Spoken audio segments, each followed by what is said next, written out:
ఈరోజు మేము కల్వకుర్తికి పోయినాం. కల్వకుర్తి నుంచి మళ్ళీ మా ఊరికి పోతుంటే మధ్యలో తర్నికల్ అయితే ఉంటుంది. అయితే తర్నికల్లో ఈత కళ్ళు దొరుకుతుంది. చూడండి, ఈత చెట్లు, ఫుల్ ఈత చెట్లు ఉంటాయి. ప్యూర్ ఈత కళ్ళు అయితే ఇక్కడ దొరుకుతుంది.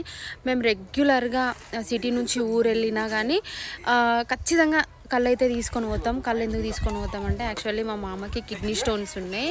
సో అది కిడ్నీ స్టోన్స్కి చాలా మంచిగా పనిచేస్తుంది అనమాట కళ్ళు. అందుకోసం అని చెప్పేసి ప్రతిసారి మేము వెళ్ళినప్పుడల్లా కళ్ళు అయితే ఖచ్చితంగా తీసుకొని పోతాం. అట్లా ఇక్కడ ఉన్న అమ్మమ్మ నాకు మంచి ఫ్రెండ్ అయిందనమాట. సో యాక్చువల్లీ మేము ఈరోజు కళ్ళు తీసుకోవాలని అయితే అనుకోలేదు. నార్మల్గా ఆ అమ్మమ్మని కలిసి నా బిడ్డను చూపించుకుందామని చెప్పేసి వచ్చినాం కదా అని చెప్పేసి బాటిల్లో కళ్ళు అయితే తీసుకున్నాము మా మామకి.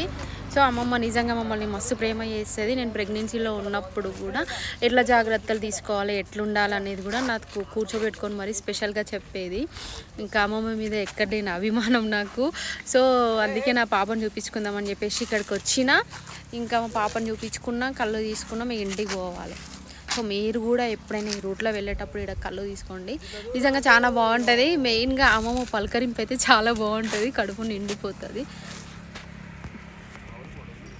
సో మళ్ళీ ఎన్ని నెలలకు వస్తున్నా అంటే నేను ఈదులకి నాకు 7 months ఉన్నప్పుడు వచ్చిన లాస్ట్. మళ్ళీ పాప పుట్టి ఇప్పుడు ఇంకొక 5-6 days అయితే 10 months పడతాయి. మళ్ళీ ఇప్పుడు వస్తున్నా, అది కూడా స్పెషల్గా మా పాపను చూపించుకోవాలని చెప్పేసి వచ్చిన. Thank you. చూడండి ఈత చెట్లు.